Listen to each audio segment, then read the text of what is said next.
Hey, Dave. Oh. Yeah. Hey, Bernardo. Do you see anything from here? Yeah. A little bit out of focus. A little out of focus. So they're seeing us in the. Yeah, and I see us down in the bottom Yeah. corner now. Let's see.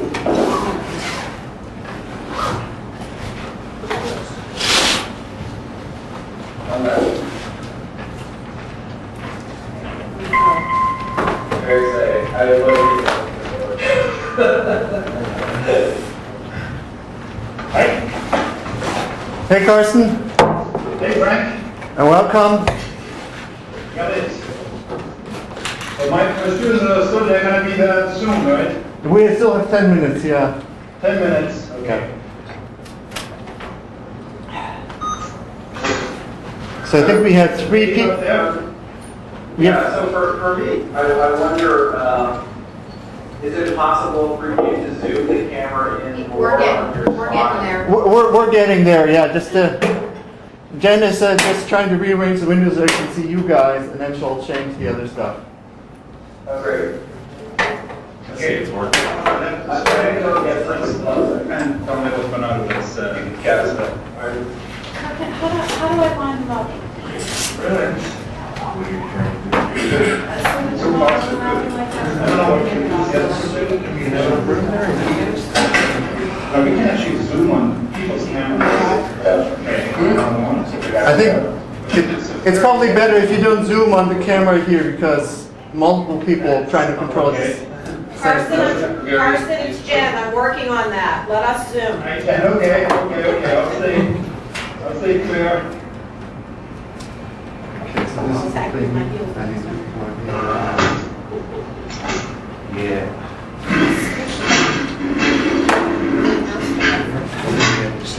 That's just my do it yourself next.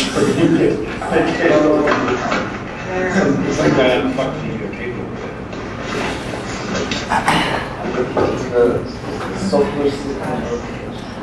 Yeah, so it was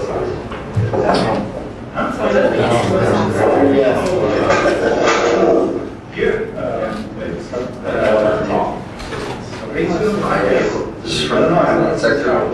Hold it easy on me. I haven't seen it today, so I thought I was just trying to make it.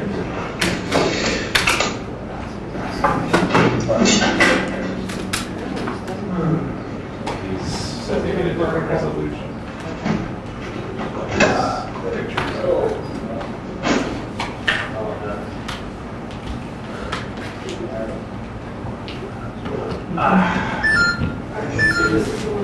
Yeah, that's the camera. So we can actually move it up and down. There should be an open on the front of your face. All right, guys.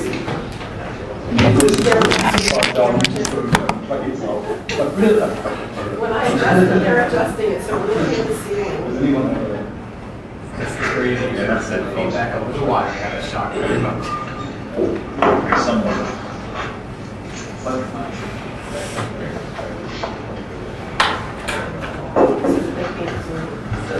a lot of places that the motion also.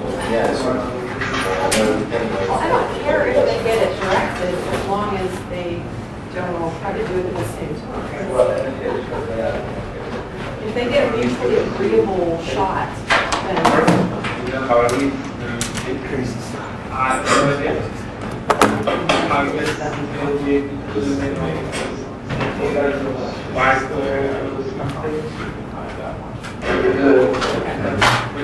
1 to 2 hours? Well,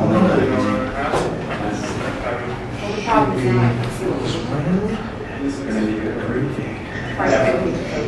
Let's run off. This should be fine. I just want that in place. This one, it should start. Well, I had a long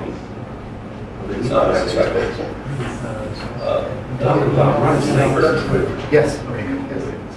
I'll send emails everybody when I cross it. Is there a remote setup that Okay, all we'll need you to do is put the microphone on for the video. Everything else is running. Okay. Well, he's going to use the screen for a little bit and then we'll use the blackboard. Yeah.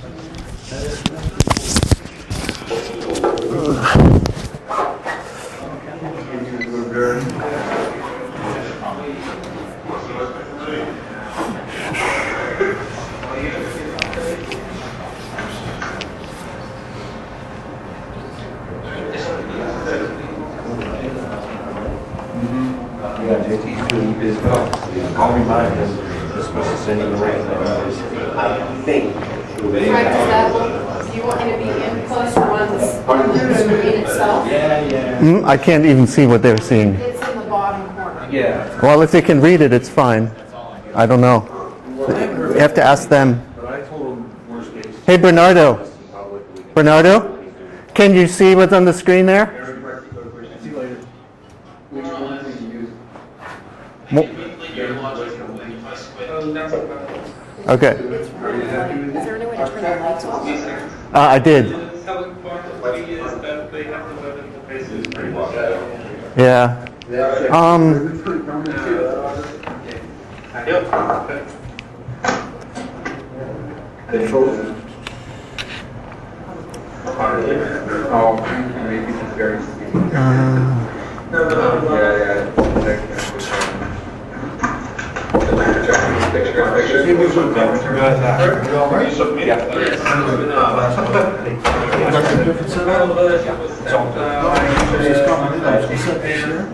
Everything's rolling.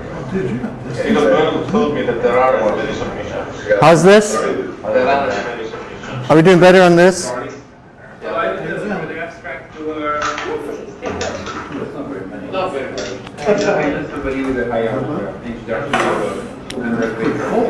Gentlemen, can you read what is on the screen? Hey, Jen, we have two guys are frozen. Is that our side? We should be okay here. Can you hear us? Yeah, I can hear you, but you don't move. Who doesn't move? There's nobody in the picture, it's just a screen. No, everything is frozen. Even Bernardo. Yes, I'm just coming. Hey.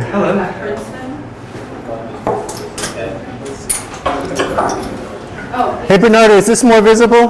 This style of slide? Can you read this any better than the previous thing? Yeah, a little bit, yeah. Now it's, the big letters are reading the bold ones,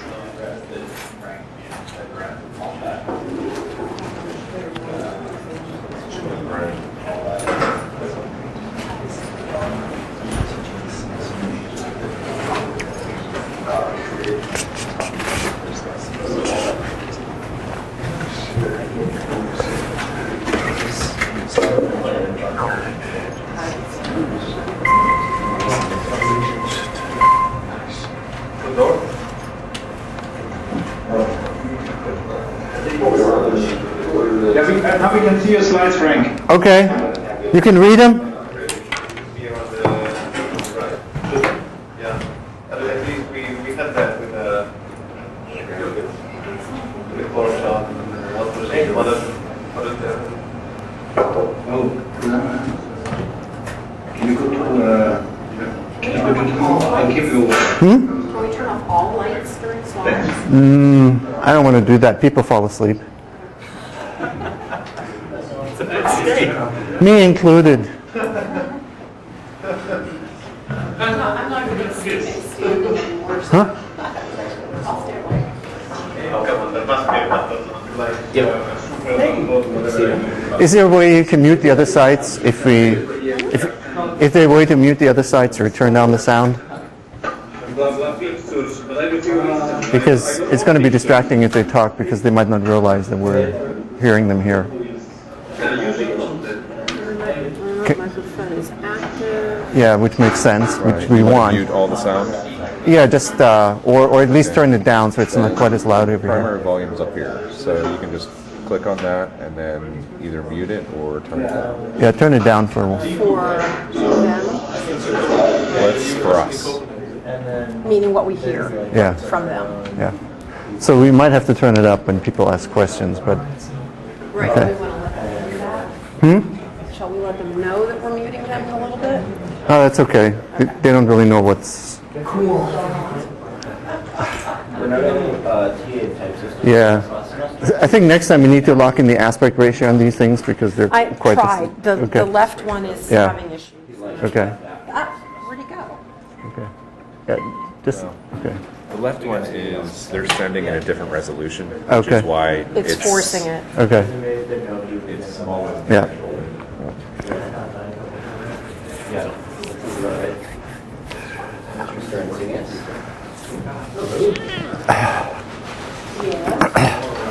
So Portugal, Denmark, Qatar? Yeah. No, not Qatar. Princeton. Oh! Oh my! Hi, Rob. David. Hello, Rob. Hi, Rob. Where were you prior?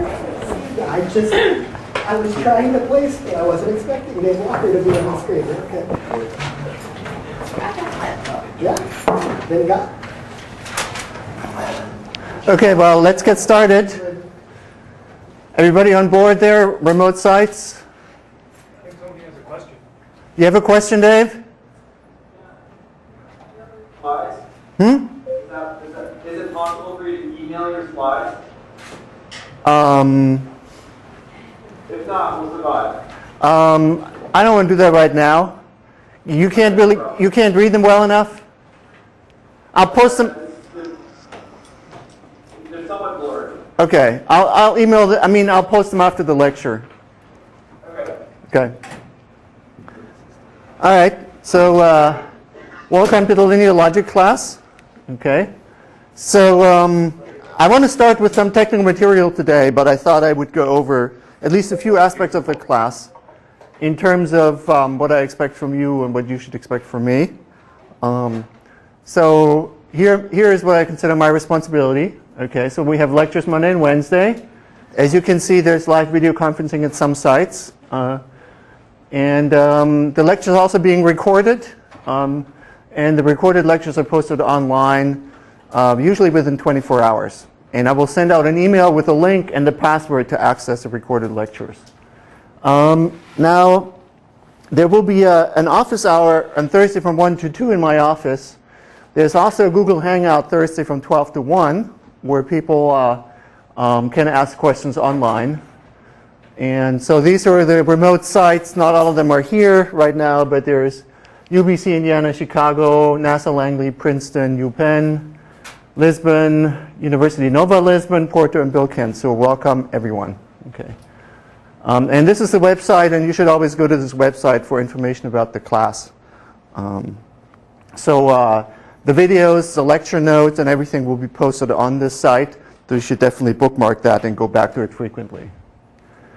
So your responsibility is class participation. If you are either present in person or telepresent, I expect you. I can see you back there, so if you raise your hand, okay, I should be able to call on you. There's a mailing list you should subscribe to because I'll send an announcement on that, and you should also use that for discussion if you have questions or whatever. So hopefully we can use that to clarify lecture material and so on. Then in terms of the grading, the homework assignment is going to be the bulk of the work that I expect, 60%. There'll be 6 weekly assignments up to the midterm. And then there will be 3 two-week assignments after the midterm, which I will expect to be done in small groups. So I want to open it up. What I'm planning to do is post several assignments, and each group can pick one of them to do for the 2-week period. So they're not quite projects, but they're not quite the ordinary type of assignment. If you have your heart set on a particular, rather larger project that you'd like to do, you should let me know, and we can talk about that. And then there's a midterm exam, which will be 15% of your grade, which is March 7, which is in class, it's 80 minutes. And then there will be a final exam, which is 25%, and I'll announce the date when we get around to that. Okay, are there questions on this before I move on? Everything okay? Here in Pittsburgh, any questions? All right. Okay, so let's just say a few words about linear logic. So the origins of linear logics is a paper by Jean-Yves Girard, which appeared in Theoretical Computer Science in 1987. And Girard was definitely inspired by mathematical semantics that he was investigating, and he kind of reconstructed the logic starting from the semantic intuitions about what he was trying to do. And it's had a very profound impact on computer science in the sense that it changes the way we view the connection between logic and computation. It has also very profound impact on proof theory and thereby on logic, because it changes the way we think about proof theory quite significantly. We will examine both of these things, of course. My approach to the subject is a little bit different from the way that Girard reconstructed it. So I'm not going to start with a mathematical point of view, but I'm actually taking a point of view which is perhaps more philosophical. It goes back to work by Dummett in 1976 and Martin Leff, and the key reference there is in 1983. Yeah?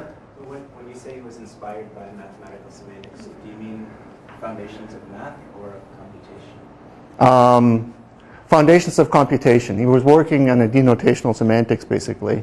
And he noticed that the spaces that he was looking at decomposed in a certain way, and that decomposition gave rise to linear logic. Yeah.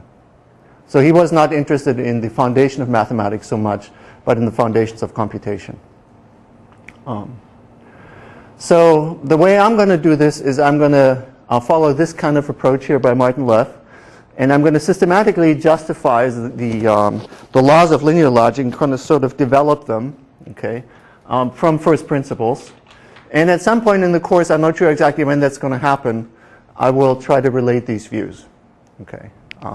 So establish a connection between Girard's view of linear logic and my view of linear logic. And you'll see that they're very close, but then on some details they're not quite the same. Now, linear logic doesn't come out of nowhere. There's a whole family of what's called substructural logics. You probably won't be able to read that. I can hardly read it here. Okay. And here's some other examples of this. There's the Lambda calculus. Okay. So this might be the first instance of something that was actually usable or useful. And it's used in computational linguistics. Okay. So that's a very restricted logic in which you can describe sort of parsing and of sentences, grammar of sentences. Affine logic, strict logic, relevance logic, ordered logic, bunch logic, separation logic, and then maybe some others here. And at certain points in the course, I will talk and make reference to some of these in the way they fit in the big picture of substructural logics. But I think it's fair to say that at present, linear logic is sort of the most important one of these. Okay, so what is linear logic? So again, you probably won't be able to read this, but it's a logic of state or resources. Okay, so I will explain after I'm through with the slides what that actually means. And I just wanted to list some of the applications in computer science and in logic in order to just give you a sense for why we're studying it. Okay. So if you apply it to logic programming, if you happen to know what that is, then working with linear logic, it lets you essentially write what you might consider imperative logic programs. If you think this is a contradiction in terms, okay, we'll try to resolve that contradiction. You can also write concurrent logic programs, okay, which is another very important sort of inroad that linear logic has made in our understanding of the foundations of concurrency. In functional programming, it can be used to describe abstract machines or actually concrete machines that execute functional programs because it makes finer distinctions than the ordinary logic that we're used to, or type theory. It can also be used to characterize complexity classes by saying, well, if you can write the program within this typing discipline, it's guaranteed to be, say, polynomial time. Okay. So that's another very important use of linearity. Then in the area of concurrency, we already talked about here, but a more recent development has been to relate linear logic to something called session types, where you have concurrent communications along channels, and the communication follows a certain specification which can be written down essentially in linear logic, and some other work that sometimes comes under the heading of geometry of interaction. In object-oriented programming, linear logic has been used to characterize and reasoning about type state. Now in logic, there's also applications, okay, that are also relevant to computer science, but they're most directly expressed if you think about the logical connections. So one is the idea that you need to understand the structural rules as the very important rules. I think Gensen already realized that back in 1935 when he did his work on natural deduction and sequence calculus, but it hasn't been fully analyzed until Girard, I think. Focusing on polarization, resource semantics, and then finally knowledge and possession. If you don't know what I'm talking about there, we'll go through these. I just want to sort of put them up as some examples. Okay. Any questions here? Okay. So here's the course outline. So I'm going to do it in two parts. In the first part, I'm just going to go through fundamentals. Okay, and that's essentially up till the midterm exam, roughly. So I will try to develop the laws of linear logic and its properties in a systematic way. But we'll use examples and applications to guide the development. Okay, so we won't be divorced from applications entirely. And then in part two, we talk about specific applications and we look at them in some depth. And I want to also be in part guided by what your interest is in which applications to actually pick. Like I said before, for the second part, we'll have some team assignments so you can actually do some interesting work for yourself. And then in part three, if you ever get to that, we'll talk about some stuff that is really new and maybe still in development, just to give you a glimpse for sort of where we are in the use of linear logic in computer science. And so today's topic is going to be on deductive inference. Okay, so let me go over here. Whoops.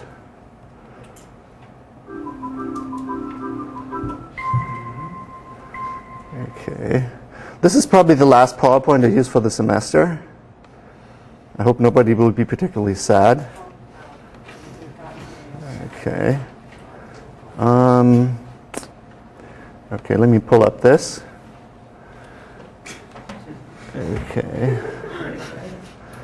Okay, I went to the most authoritative source that I could think of. Okay, what is logic? So logic is the formal systematic study of the principle of valid inference and correct reasoning. Okay, so the thing that I want to point out here is that it's not so much a study of truth, which is something that, of course, you're very concerned with in philosophy, but the principles of inference, how you get from one thing that you know to be true to something else that you know to be true. And that's quite a different thing, okay? So we're not really concerned with making judgment about what's true, but what kind of inferences you can actually make that are legal, okay? And that's in the very definition of what logic actually means. And that's why I'm going to start with that in the first lecture. Okay, so I think I can disconnect this now. Okay. Turn this thing off.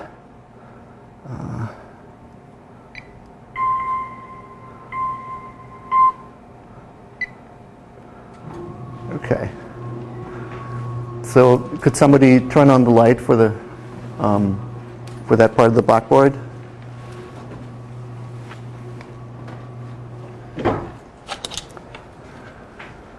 Okay, so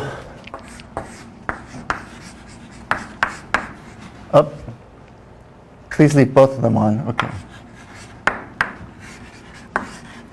Deductive inference. Okay, so this is so the Wikipedia article talked about deductive inference in order to distinguish it from inductive inference, where we're trying to infer something about a phenomena we don't understand, and we're trying to infer what properties it might have. Deductive inference is the idea if you know that something is true, what other true things can be derived from it. Okay, so that's what's called deduction. Okay, from the things that we really know to other things. So I'm going to go through this by example. Okay, so mostly. So the first example I'm going to use is graphs.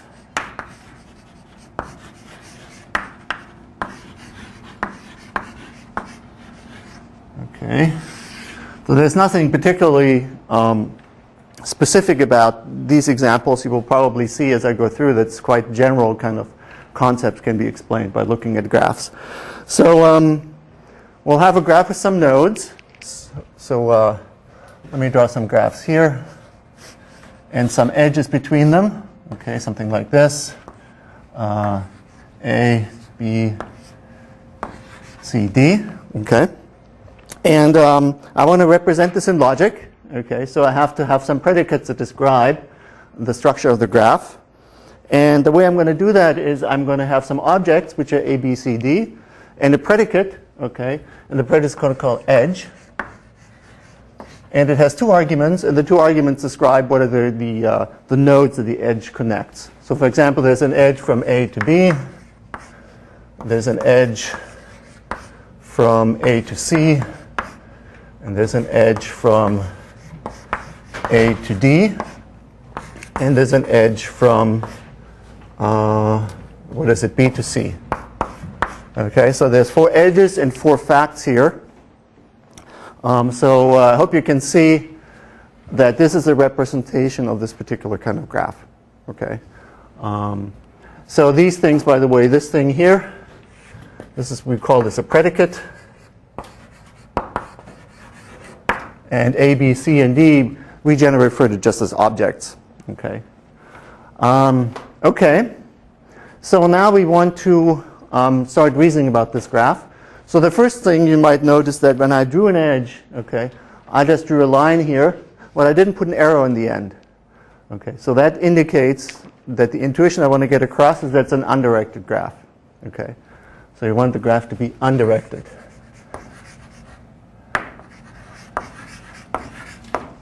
Okay, so how would we capture the fact that the graph is undirected in logical form? Any suggestions? Yeah? Edge xy implies edge yx. Okay. Edge xy. Okay, so I'm going to translate your implies into something slightly different. Okay. I'm going to write it like this. Okay. And the reason I'm going to write it like this is because I'm going to talk about inference and logical inference and not so much yet about propositions and formulas. Okay. And what this is a rule of inference.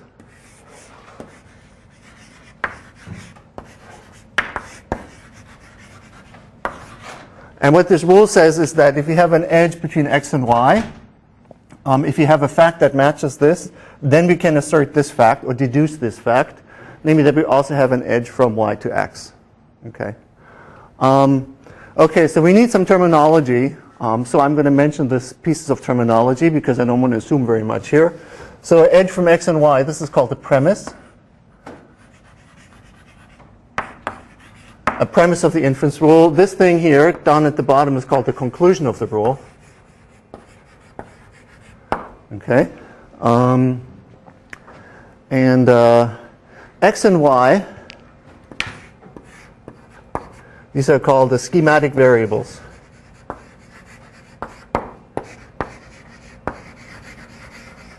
In the rules. And what I'm saying is that I can make this inference for any x and y. Okay. So for example, if we want, okay, so this is what we start with. So draw a line here, not a rule of inference line, but just a line of the things that we start with, which describe our graph. Okay. Let's see, we could apply this rule to edge AB, and we would infer that there's also an edge from B to A. Okay. I think it should all be very elementary, right? So we're just trying to accumulate knowledge. Okay. Now, we will be concerned at some point more carefully with the notion of proof. Okay.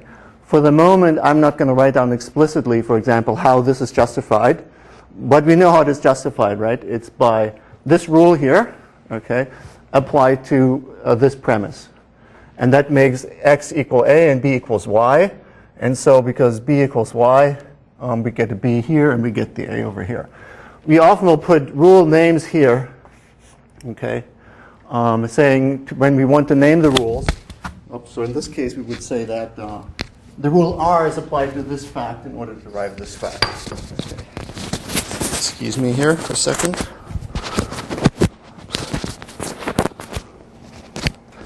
Okay. All right. Okay, so now we come to a slightly more complicated thing. Okay, so I want to describe when there's a path between x and y.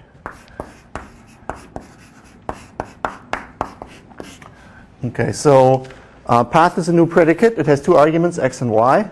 Okay, and I want to use logic to describe when this is the case. Does anybody have any candidate rules? Yeah? No premises imply path x. Okay.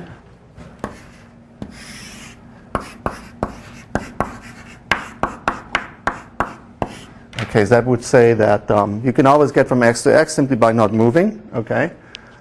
How would we name this rule, if you want to name it? Reflexivity. Okay. Okay, what other rules might we have? So I put the dot there just to indicate that we didn't forget something, but there's actually no premise here. Yeah? Transitivity. Okay, transitivity. So we would say if you have a path from x to y and a path from y to z, then we also get a path from x to z, and that rule should be called transitivity. Okay. Now we need to get started at some point. Okay. Edge, x, y, y. Okay. From edge x, y, we can deduce path x, y. Okay. Okay. Does this make sense? Okay. So we have a bunch of inference rules, and now we can, for example, let's say we want to prove that that there's a path from C to D. Okay.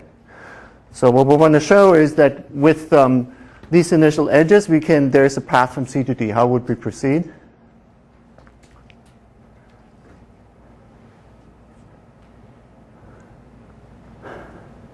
Yeah. We have two ways. So we could start by using our previous rule for edges. So Okay. we get an edge. We have an edge from. Where did you have it? Where is it? So we have an edge from A to C, right? And you want to use that to get an edge from C to A, right? Yes. Okay. And then we can use that to establish that we then have a path. Okay, so then we use the rule over here to say we have a path from C to A. Okay. And then we need the other side from A to D. So edge from A to D, which is this thing here. From that we infer that there's a path from A to D. Okay. Transitivity. And now we use transitivity to get a path from C to D. Okay, does that make sense? So we have now, this is now actually what we call a proof. Okay, that is the argument that we have a path from C to D. Now, what is the contents of that proof? We're going to ask ourselves that question many times over in this course. So the reason we do proofs is not just to know that something is actually true, but we want to actually exploit the structure of the proofs in interesting ways because they have a lot of contents in it. So what is the sort of the contents of a proof of this nature?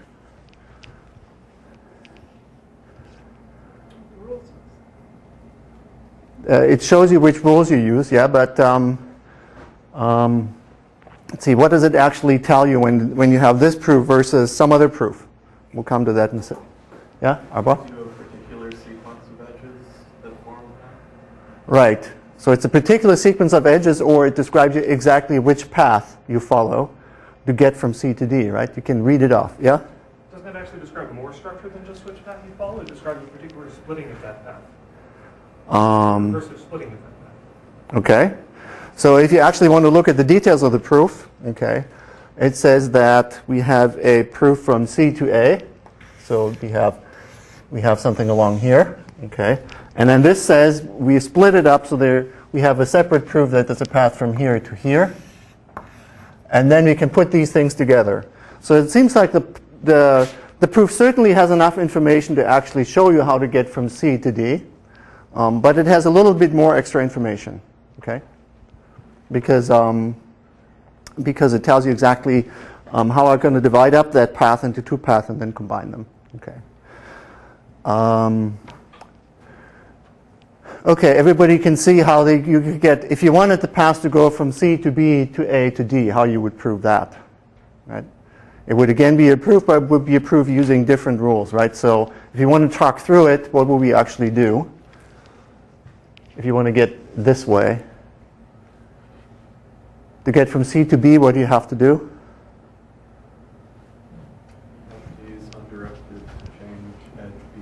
Right, you have to use the rule R here to get an edge from C to B, and then convert that to a path. Then you have to use that again to get an edge from B to A, and then make a path out of that. Then you can combine these two into a path from C to A.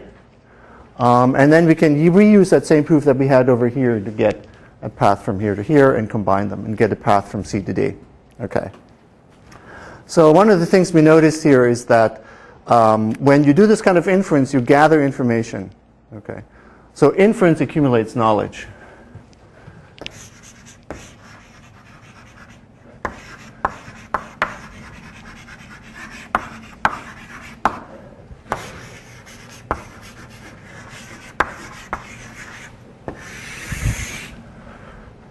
Okay? Because the things that we already had, of course, they continue to be true. We derive some new things from it. And in certain cases, we can reuse these things in order to infer other things. But anyway, as we do inference, we learn more and more about our situation. In this particular case, okay,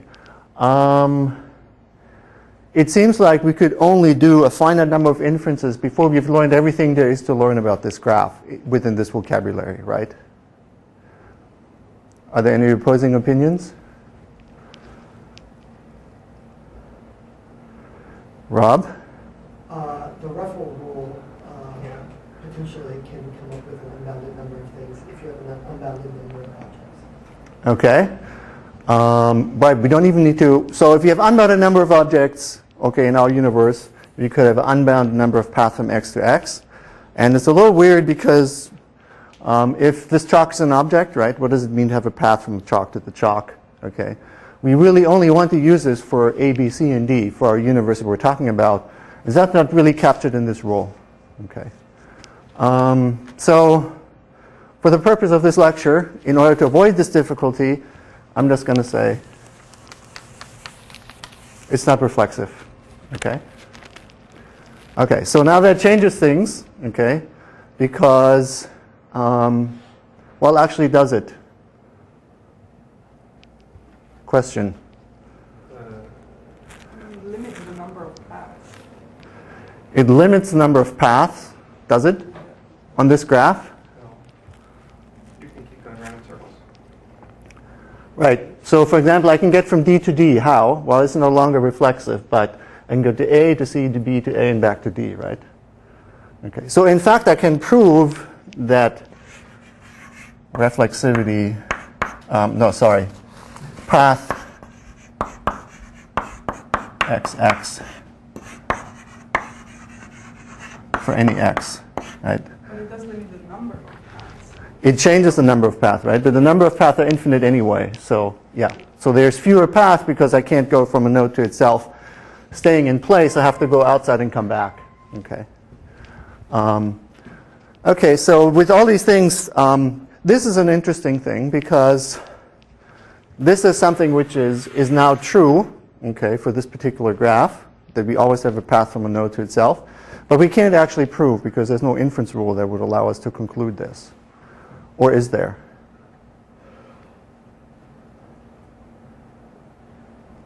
Could we prove this without knowing what X is? You need to know that it's got at least one edge. Right. Okay, so we would need to know that we at least have one edge out of X, right? If we have one edge out of X, how would we prove it? Take that edge out, take it back in. Okay, so let's write that down. So we have an edge from X to some Y. Okay, so what do we conclude from that? Make it a path from X to Y. Make it a path from X to Y. Okay. Need a path from Y to X, which we do by taking the edge X, Y, and reversing it. Okay, we take edge xy, and we take edge yx because it's symmetric. Okay, and then we get a path from y to x. And then we use transitivity, I assume. Okay, get a path from x to x. Okay, so the interesting thing about this is that we can do this not knowing what x is. Okay, this is an important concept here, is that if I write down the following, if you have an edge from x to y, then we can conclude that we have a path from x to x. Okay. Now this thing here, okay, is what we call a derived rule of inference.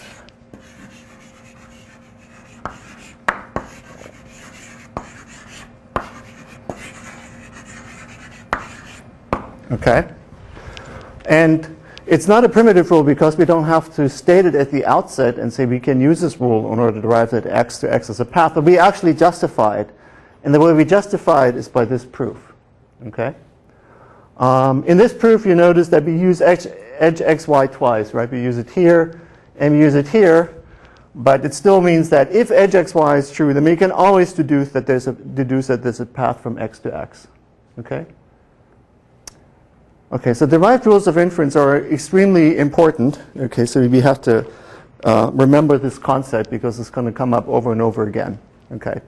Do you see that every instance of this rule can be eliminated by just appealing to the primitive rules by using this particular figure of inference? Okay. Okay, so I think I got across from this example what I wanted to get out of this example. Okay. So let's move on. Okay, I'm going to do one more very simple example, and then I'm going to start actually doing something that's really linear. Okay, so the second example I wanted to use is more from mathematics. Okay, just want to talk about even and odd numbers. Okay, and they exhibit a slightly different phenomenon that we have in the rule so far. Okay, so the way we're going to construct the natural numbers, we have a constant 0, and then we can construct more numbers by taking a successor. Okay, so our and you can do that, of course, indefinitely. Okay, so a 0 is what we call a constant, and s here is what we call a constructor. So it's different from a predicate, even though we use the same notation, because it constructs as a new object.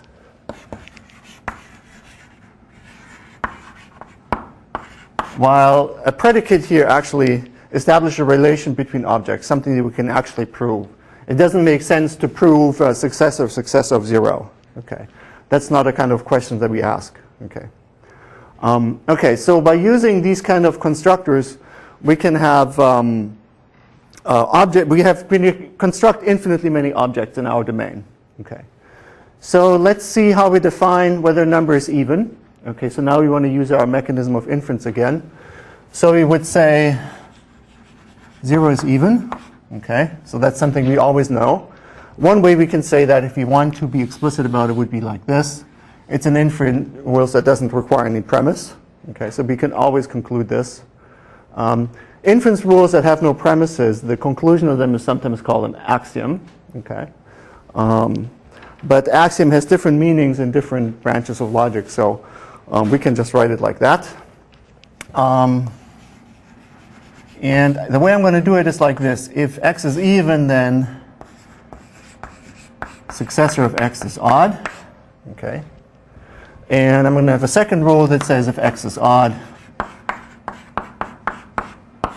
then, if x is odd, then the successor of x is even. Okay. So these are just inference rules, and now we can prove, for example, that 7 is even. No, we can't. Okay. But we can prove that 7 is odd. Okay, but there's something interesting about this, which was implicit in the previous example, which is that you think of something as being true exactly if you can prove it. Okay, so there's no rule here that says explicitly 7 is not even. Okay, you just weren't able to prove that 7 is even, or you weren't able to prove that 1 successor of 0 is even. There's no proof of that. But there's no explicit rule that says under which circumstances something is not even. Okay. So this tension between having an explicit rule to do something and something simply being the case because you cannot prove it, there's a tension here which will also occupy us. Okay. And in linear logic, this tension becomes even more sort of critical than in traditional logic, what we're working on with right now. Okay. Okay, so one interesting, actually maybe somebody can think of an interesting derived rule of inference here.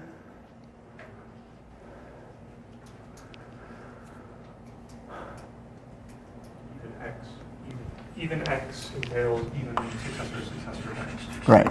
If even of x, then even of successor of x. Okay. And how do we prove that? Well, if we know x is even, we don't need to know what x is. We can conclude that successor of x is odd.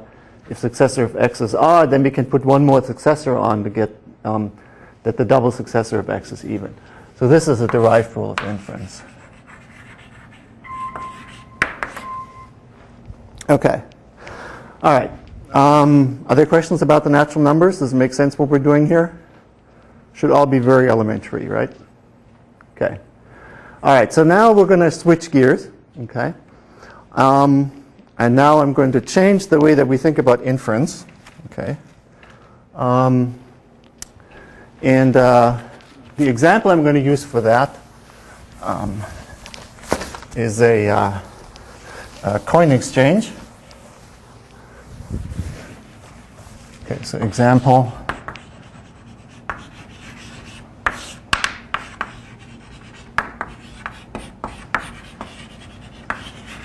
Okay. So we're doing very much the same thing, but with a twist. And the twist is the origin of linear logic, if you will.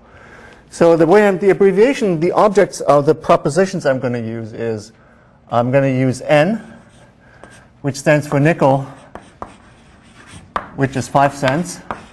Okay. D, which is a dime, which stands for 10 cents. And Q, which is a quarter, which is 25 cents. Okay. And now I'm going to describe our inference rules, okay, how these things are related to each other. And now we're going to start departing from this idea that inference accumulates knowledge, okay? And inference does something different in this case. Okay, so what I'm going to say is that, let's say if you have 2 nickels, if you have a nickel and a nickel, okay, you can exchange it to get a dime. Okay? And conversely, if you have a dime, okay, you can get 2 nickels instead.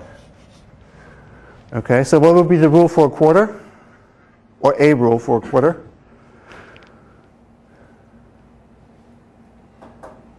Anyone? Dime and nickel give you a quarter. Dime, and nickel gives you a quarter. Okay. And you would have the opposite too. If you have a quarter, you can get 2 dimes. Oops. A nickel. Okay. All right. So what's different about this example from before, okay, is that when I apply this inference rule, okay, I'm consuming, okay, the assumptions that are used in the premises. So for example, if I start with 5 nickels, so I have N, N, N, N, okay, and I have to list it 5 times, okay, because having it just once is different from having it 2 times, different from having it 3 times, and so on, okay. So if I want to apply this inference rule here, okay, what I'm going to say is, I can infer that I can have a dime, but I have to erase these 2 because I have to exchange them for a dime. Okay. Now I can do the same thing again. This N and this N to get a D. Okay. And now I have 2 Ds and an N. So now I can apply this rule. And I'm left with a quarter. Okay. Wait. Oh, that. Okay. All right. So now I can go back, right? I can take the quarter and get back 2 dimes and a nickel. Okay. Now, whenever I do that, the total value that I have, right, never changes, right? Because these rules are exactly written so that if I consume the premises when I derive the conclusion, the total value of what I have never changes. Okay, does that make sense?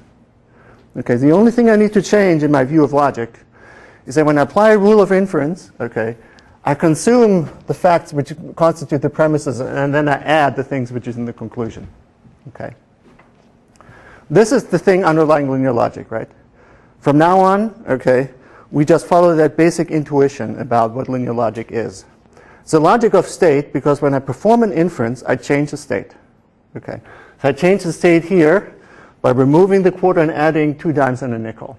Okay, so that's just the fundamental idea, right? And it's very different from what Girard, claimed as being the fundamental idea of linear logic, but the two are, of course, very closely connected.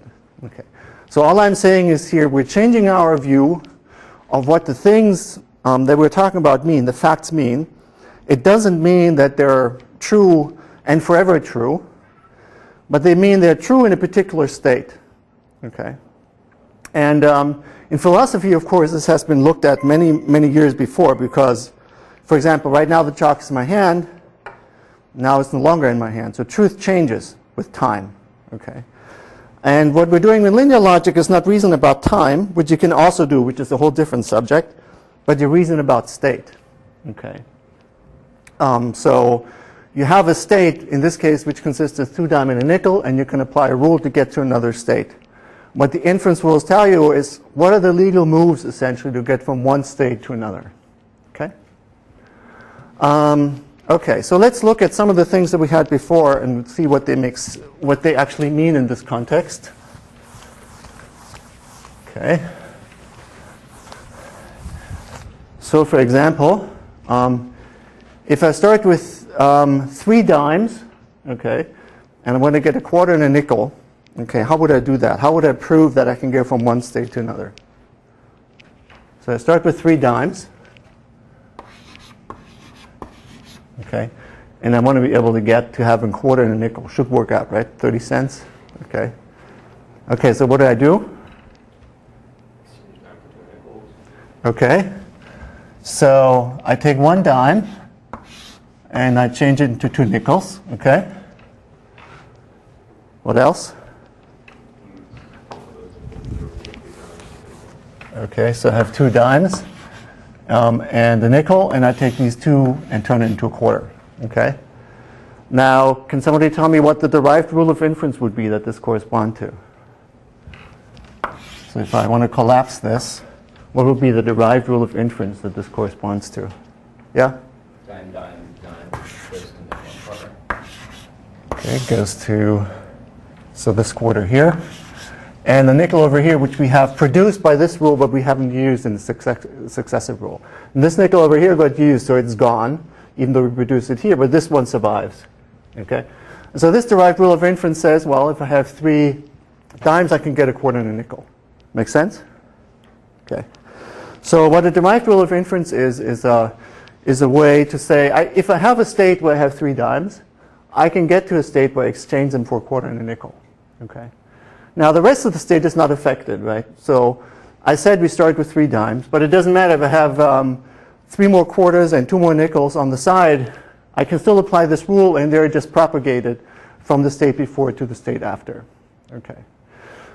This is a big difference between temporal logic and linear logic. So in temporal logic, we talk about time. We talk about what's true at one point in time versus what's true at the next point in time. Okay. So we step time forward. And here we change the state, and the rest of the state is not affected. We change some part of the state, and the rest of the state remains unaffected. And that's basically where the power of linear logic comes in.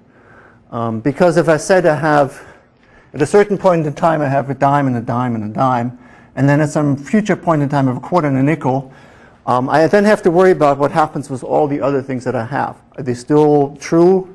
Do they still exist in the future point in time? In linear logic, I describe explicitly the state transformation that happens. Okay.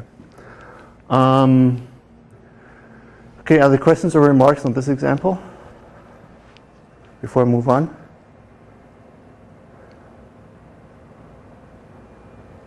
Makes sense?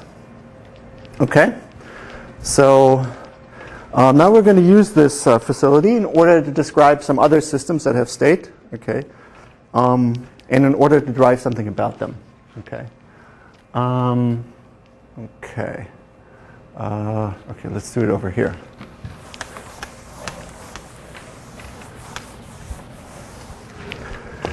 Okay, so what I want to characterize this time is if I have a graph. Okay, so this is the graph. Okay, so let's name these A, B, C, D. Okay, E. So the question I want to answer, okay, is if I can draw it in one line without lifting my pencil or my pen, okay, or my chalk, as the case may be. Okay. So can we draw this in one line?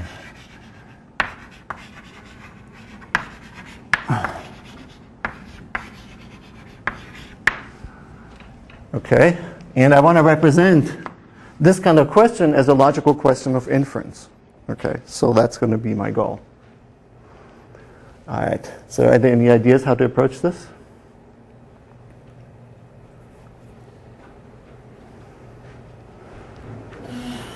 Yeah? You could keep track of some state which represents the position of the chalk. Okay. And have a rule which lets you draw a line by moving the chalk and adding an edge. Okay, so like at x is my chalk is at node x. Okay, then you want to have a rule? That lets you move the chalk to an adjacent edge and draw a line as long as there's not already a line there. Okay, so that's the tricky part. Right. Right. Yeah, you have another idea? Maybe start with resources for each of the edges, so you have edge 80. Okay. So both the Edge AB, edge BC, and so on. Okay. and then you have a rule that takes a at of x, and if you have an edge from x to y, then you conclude at y with the edge gone. Okay. So the edge, because we're doing this kind of inference now, which what we'll call linear inference, okay, when you match the premise against at x, it will disappear, and now you get at y, okay? Now we need to worry a little bit about the initial state, so let's be explicit about that. So this is part of the initial state. Okay, we have all these things. Okay, they're all linear, they can be consumed. And what else do I need? Starting sort of at. We need that's an initial place at x0, right? Because if I don't have that, then I can never apply this rule because I'm never anywhere. You see that? Okay. So now, one thing to observe is that if I start at some x0, how many facts of the form at x0 do I have when I do inference? At every step in the inference? 1, right? Because if this is my only rule, then if I'm at x before, then I'm at y after. So I remove 1 and I add 1, so there will only be exactly one at fact. And what is that? That's the place where my chalk is on the graph, right? At that particular point in time. What else do I need? Carl? You need another rule that is the same as this one, but is edge yx. Okay, but we can also solve that differently. You could also have, Yeah? you could also consume xy and turn it into yx, but it seems like that would give you infinite derivations.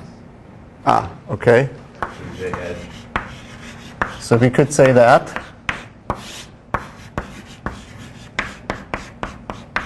Okay, but you call this into question because when you have this thing here, you could get infinite derivations. Well, infinite derivations we already had them over here right now, coin changing examples. You can keep exchanging coins, okay? So maybe that's not so bad. If you don't want to have infinite derivations, okay, you could have a second rule where the premise is that the edge is from y to x. You see that? Okay. So in the second case, if you use the second version, why does it terminate? Can we see an argument why inference always has to terminate? Because the number of facts present decreases with each step. Right, because every step when you apply an inference will remove one of these edges, right? Because we use it as this premise as part of the inference that is consumed, okay? We only have a certain fixed number, a finite number here to begin with, so eventually we will have to stop. Now, when is the answer yes? So this is our initial state. What is the final state?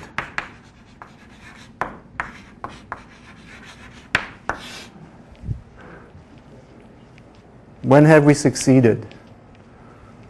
Because it could very well be that we fail, right? There's no way, for example, if you just have this, there's no way to draw this.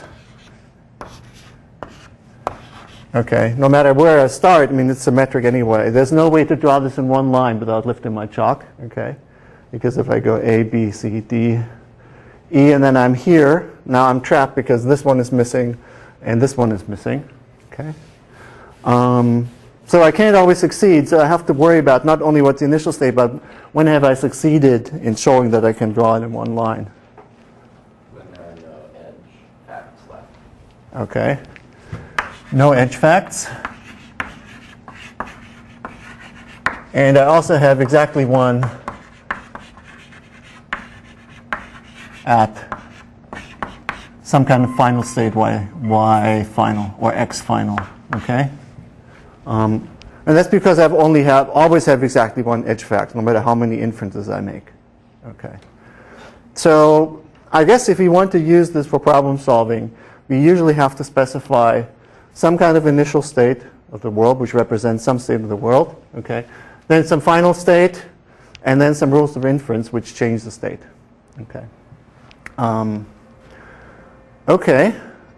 So let's see, is there an answer here?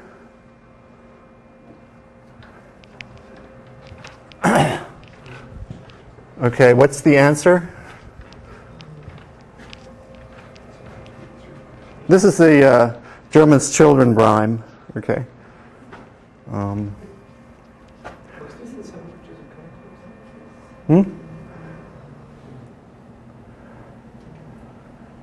Dave, do you have an answer?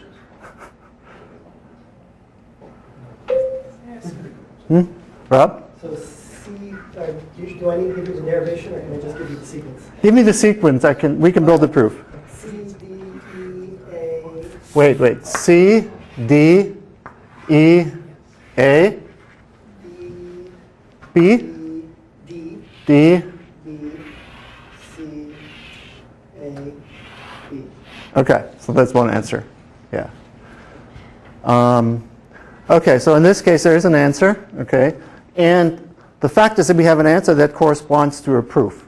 Okay, so I talked about when we talked about earlier about the meaning of a proof. The meaning of a proof here is from the proof using this rule with this kind of initial state, you should be able to read off, okay, the sequence of edges that you have to follow in order to draw the graph, okay, without lifting the chalk. Does it make sense? So in fact, it will have a particular kind of a form, right? On the left, there will always be at, and the right-hand side, there will be some justification why there is an edge. You see that? Okay. And so you just have to go up this path here to see where you start out. At the beginning here, it has to be at x0, and then there's going to be some rules, and you just read off the nodes on this path in the proof here to see what path you have to follow in the tree. Okay.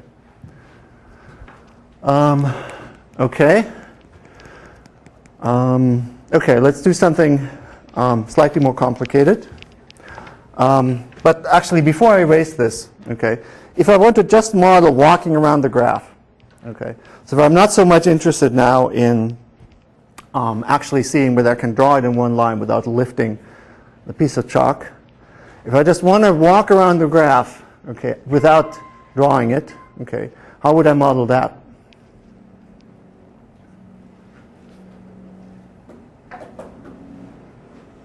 Yeah?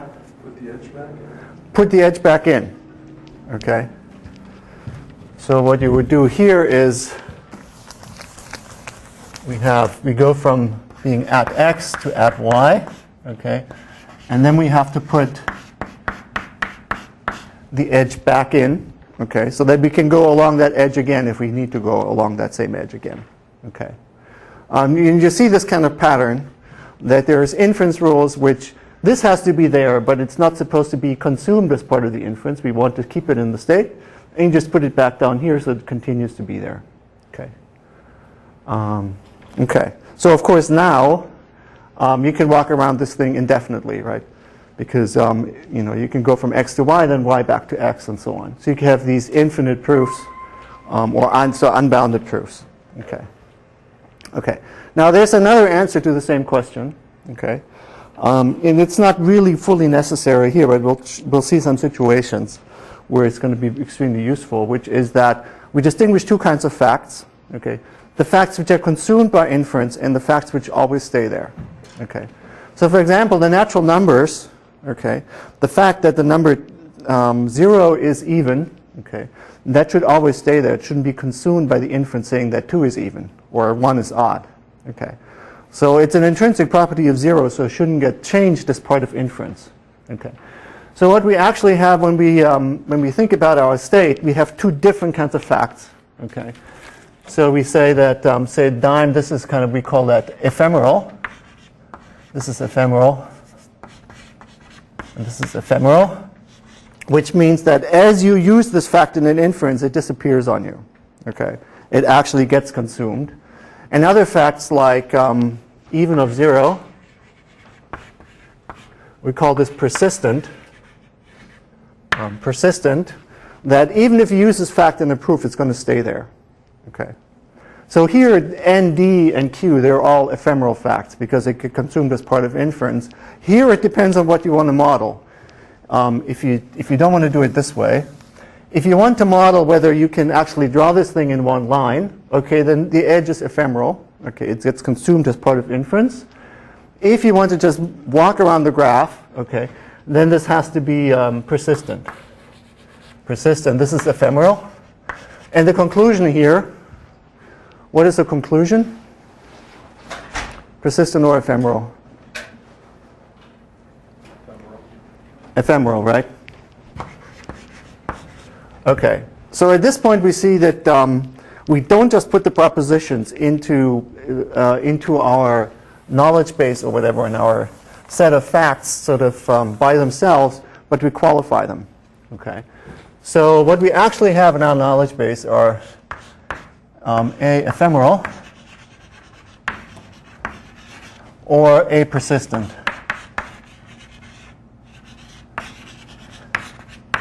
Okay, so this thing here, this A, which in our case is like at or edge, that's called a proposition.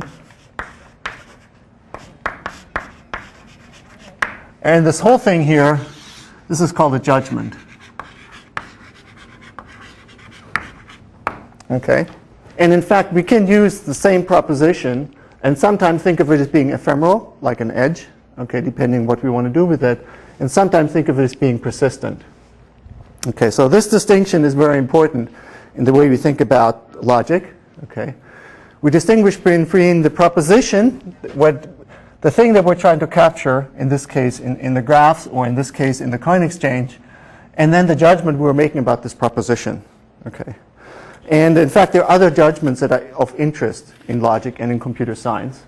So for example, we might want to say if we want to do temporal logic, say, we would say A is true at time t. Okay, so that would be a way to do temporal logic. Okay, so then we say something like there's an edge from x to y, except you qualify it by saying that we only make the judgment that it's true at a particular kind of time. Right? And we already know that truth might change over time or by state. So that gets me to my second slogan for today.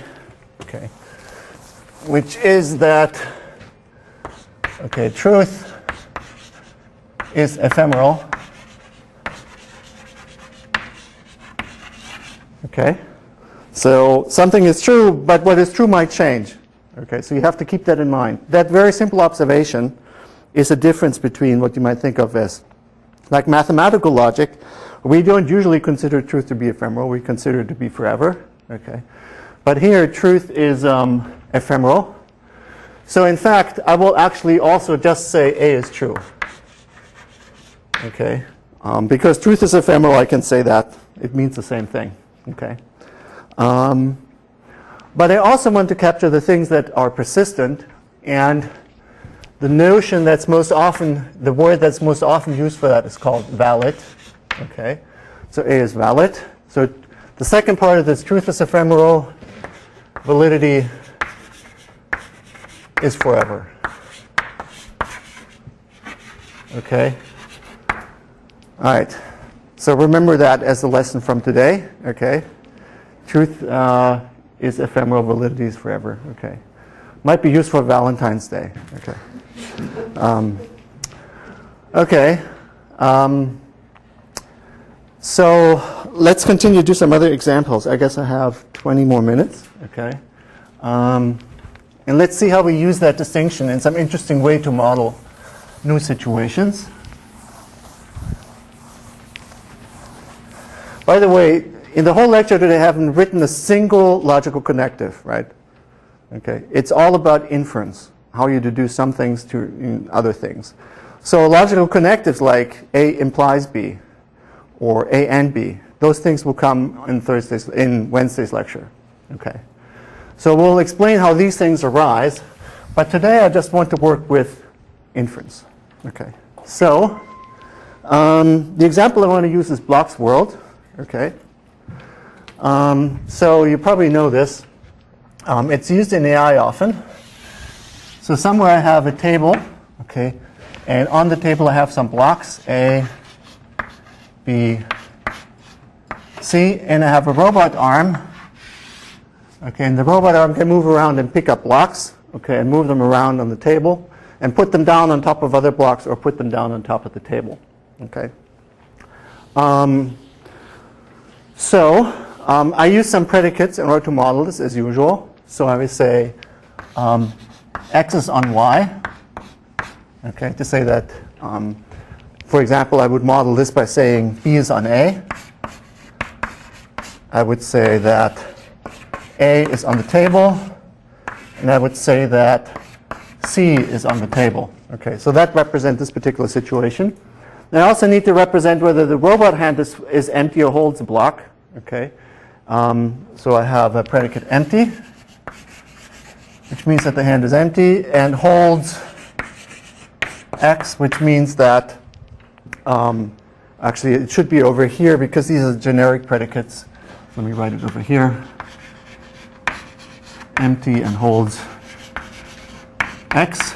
So in some sense, what I'm doing here is I'm defining the vocabulary about the things that we want to talk about this kind of situation. And then here I'll talk about the specific situation that we have. So this would be a representation of the state over here. Okay? All right. So now we need to talk about how we can change the state. Okay? And we do that as before by writing inference rules. Okay? So what kind of things would we want to write here? So now we do some linear logic programming.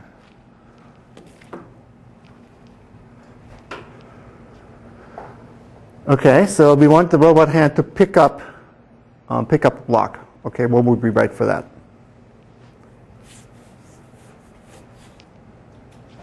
You're going to need empty as a premise. Okay, so I'm going to need the hand is empty. Okay, otherwise I'm not allowed to pick a block up, right? What else needs to be true? Yeah? And you're going to need a block on top of something else to pick up.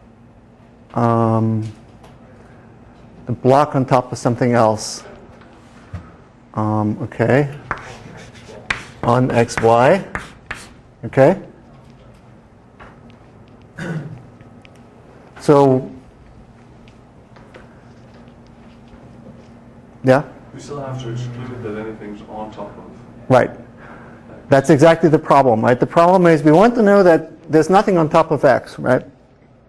Okay, so temptation would be, oh, well, we don't have the means to express that. What we really want to say, okay, so now for the people who know some logic, right, there does not exist a y such that on xy, okay? That would be one of the premises, right? That would be a dangerous thing to do, okay? And Such that on y-x. there exists y. There's nothing on top of x. Okay. Okay. Okay. So, so we may be able to eventually say something like this, but there's a problem with negation, which is the following. If you think about this particular situation, you would be able to say, okay, it's not the case that B is on C, right? True? Is B on C? No. So if I think of negation in a naive way, I would say it's not the case that B is on C, right? However, following my rules, if I get them to work out correctly, after two moves, this one stays, right? Because wouldn't affect that. I would use the other premises. I would make two inferences, picking it up and putting it down. And then B would be on top of C. This thing would stay, right? And so suddenly we would know that, oh, B is on C, but also B is not on C, and we have a contradiction. Okay. So you see, negation in this kind of situation is very problematic because truth changes, right? So even though something might not be true now, it could be true at some later point, which gives you a contradiction. Okay. So we don't want to use negation. Okay. And in fact, we'll need to do a lot of work to be able to use negation at all in a meaningful way because of this problem. Okay. So what do? We change our model. Okay. We introduce a new predicate into the model. Okay. And so a new predicate is that x is clear. Okay, so we need a new predicate. Okay, in the initial situation, it's B and C that are clear.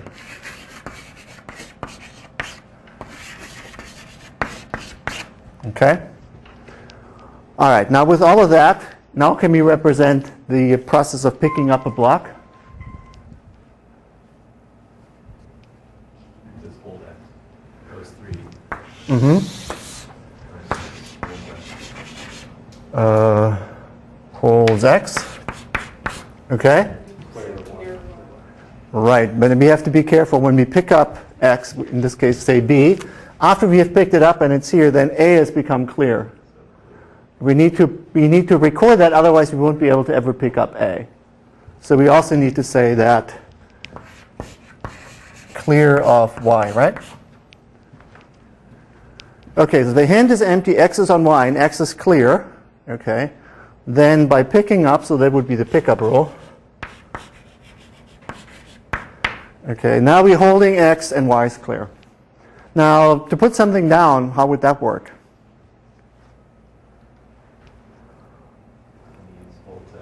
Okay, holds x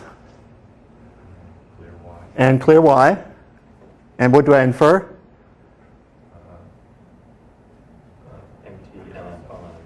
On x, y, and clear x, right? It's just the same rule exactly in reverse, right? So if I'm holding x and y is clear, then I can get the hand to be empty, x to be in y, and now x is clear. Yeah? Isn't there a problem with this? We can always put something down on the table, but we're treating clear of t as an ephemeral thing. Okay, very good. Lost the resource that the table is clear. Okay, excellent point. Ian, you're going to make the same point? Yeah. Okay. So first of all, I'm going to write this rule like this with two lines. And that's a notation for you can use it in either direction. Okay. So sometimes we have these bidirectional rules you can use. If you know these are the premises and these three would be the conclusions, or you can think of these three as premises, this being the conclusion. Because picking something up and putting something down exactly reverse the action. Okay. So we actually have this one bidirectional rule, or two rules if you will. Okay. But there's a problem with the table because the table is always clear. Okay. So how do we capture that? We make something valid, right? So we would have here clear T, and I'm just going to underline that, okay, to emphasize it. And that's, otherwise I would have to write ephemeral, ephemeral, ephemeral, ephemeral a lot of times, okay? So these things can all change, but clear as T is always going to be clear, okay? Okay, does that make sense? Okay. So what I'm saying here is there's enough room on the table to put all the blocks down. Okay. There's as much room as you want. Okay. Whenever you need to put something on the table, you can get clear of T. Okay. But there's actually, yeah? What? In a way, it seems like everything is the same. Your blocks and tables are now kind of in the same set. So it seems like alternatively, you could distinguish the idea between being on a table from being on another block. Right. Then you'd need more predicates. Right. I'm just trying to be economical here. Also, I'm trying to make the point that sometimes you mix ephemeral and persistent things in the same specification. Okay. We had that already. If you want to walk around the graph, right, we already had that. But here's another situation where it turns out to be convenient. So there will be many cases where you mix something that doesn't change with time with other things which do change, okay, with the state. Yeah? Well, this one's a little bit different because if I use this rule, I have empty on x, y, and clear x. Sometimes clear x disappears and sometimes it doesn't. Right. X is t. Right. Very good observation. So when I wrote this rule, okay, I had in mind that this was all these assumptions were ephemeral, if I want to write it out explicitly. And then the things that I added were also ephemeral. Okay. So now the question is, if I know that clear of T is persistent, so it doesn't change, can I use a persistent fact in order to satisfy an ephemeral assumption? Okay. If something is always true, is it okay to use it just once? Okay. And so you can get different opinion on that. Okay. It makes a lot of sense if something is true as often as you want, whenever you want, that you can use it as if it were ephemeral. Okay. It just sticks around. Okay. Does it make sense? One can also try to think of it a different way, but I'm going to pursue it this way right now. So if we say that it has to be true and it might be consumed, okay, if it happens to be persistent, I can still use that assumption. Okay, it just won't be consumed. Okay. That would be similarly to saying that, Rob's smiling because, okay, if A is persistent, then I conclude that A is ephemeral. So if I wanted to be explicit about that, I could put that rule in there. Okay. And then whenever I need something to be ephemeral, I can apply that rule. It won't consume the assumption, so I can get as many ephemeral copies of A as I need. Okay. And then I don't need to make that convention. Okay, it's because I can use that rule. Now this rule is very different from the other ones that we had so far, because it doesn't depend on what the proposition is at all. What I'm saying is for any proposition, if it's persistently true, you're allowed to get an ephemeral copy of it, which will be consumed as part of the inference. Yeah?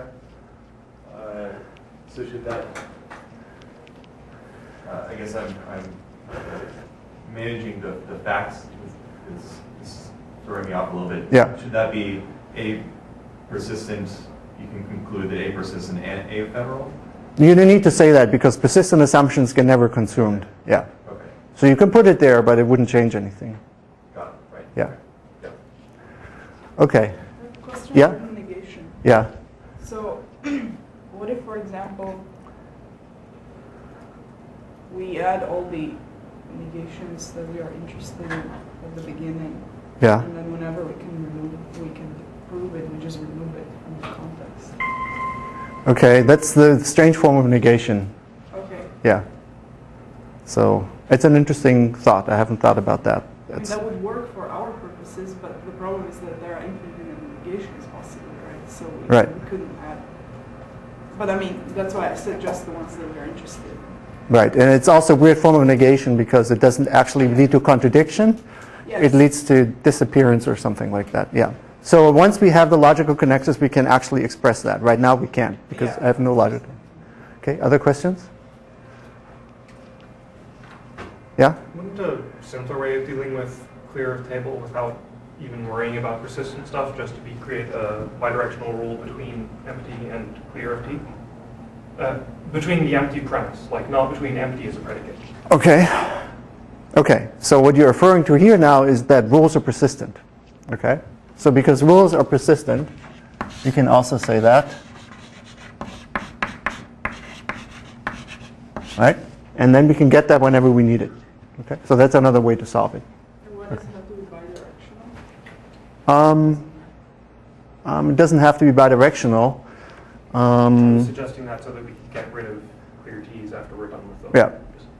Right.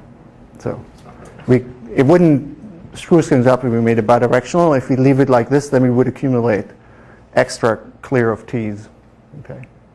Okay, so that's another very good solution. Okay, so let me finish the lecture today with another example. Okay. And the example, this is the kind of example which I have really fun doing. Okay. So this is from Richard III. Okay. A kingdom for a horse.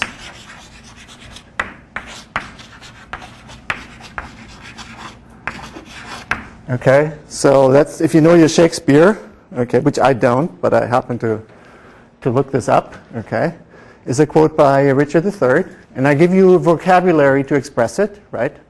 The vocabulary is going to be this Richard, okay, there's going to be X is a horse, and I'm going to have a predicate, well, this is an object, Richard, these are predicates, owns XY, and I need another object, which is a kingdom. Okay, now how do we express that? A kingdom for horse.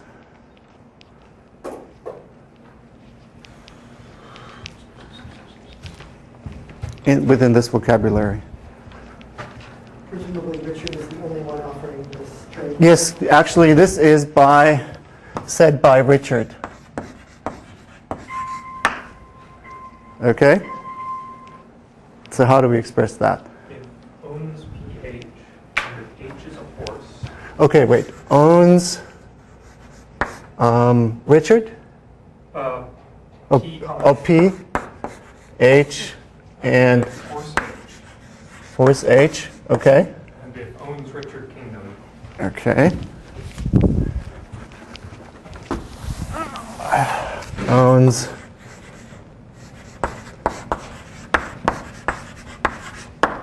Richard Kingdom. Okay.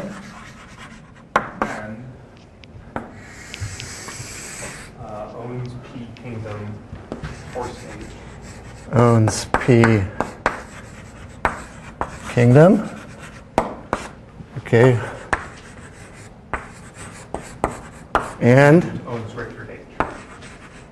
Owns Richard H. Okay, so we can slightly simplify it, right, by saying, well, the horse, it's a property of H, it's intrinsic, it's persistent. Okay, so then we don't need to repeat it down here. H is a horse, continues to be a horse. It's not going to change into something else as part of applying the rule. Okay, does that make sense, the logical rendering? Okay, so of course we need linear logic, right?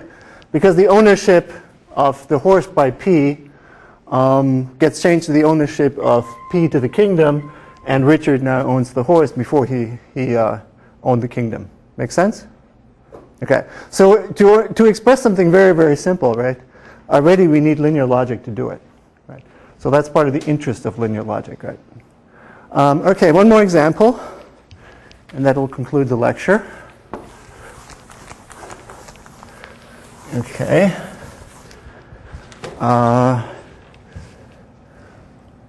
Okay. Okay. Opportunity doesn't knock twice. Okay. Apparently this is anonymous, so I can't. Opportunity does knock twice. Give you the object is opportunity, and the predicate is knock of X. Now, how do we say that?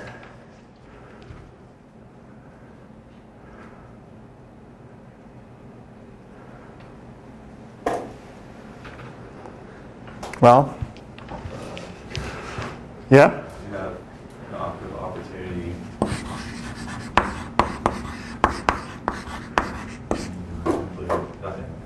Ephemeral, yeah. Or since ephemeral is the same as truth, knock of opportunity is true, right? So that means opportunity doesn't knock twice. Okay.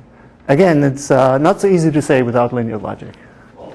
Actually, that says opportunity knocks once. Okay. Then you could knock 0 times and it still wouldn't knock twice. Right. What? 3? Well, if you knock 3 times, you knock twice. No. Okay. I think the idea of this is that it knocks at most once, right? So the question is, if you have this thing in your context, right, you don't ever have to use it, it can just stay around. It doesn't have to knock, you don't have to use it as part of an inference. But if you do use it, it disappears, so it won't knock, it won't be able to knock for a second time. Okay. All right, so what we'll do next time is we'll look back at, so today no logical connectors at all, right? Everything is inference rules. And that's because logic is a study of valid inference. So to understand the logical connectors, we need to understand inference. And there's not that much to linear logic, right? The basic idea, which is encoded in here, is that linear logic arises if you consume assumptions as part of applying a rule of inference. Okay, and you can see that various things like whether you can draw a graph or whether you can actually solve a problem like this, a Blocksberg problem, can be encoded simply by writing down rules of inference. You don't really need complicated logical formulas. But there are other things for which you do need formulas. And so we'll have examples next time, and then we'll actually figure out how you can derive what the formulas of propositions need to be from the basic laws of inference that we talked about today.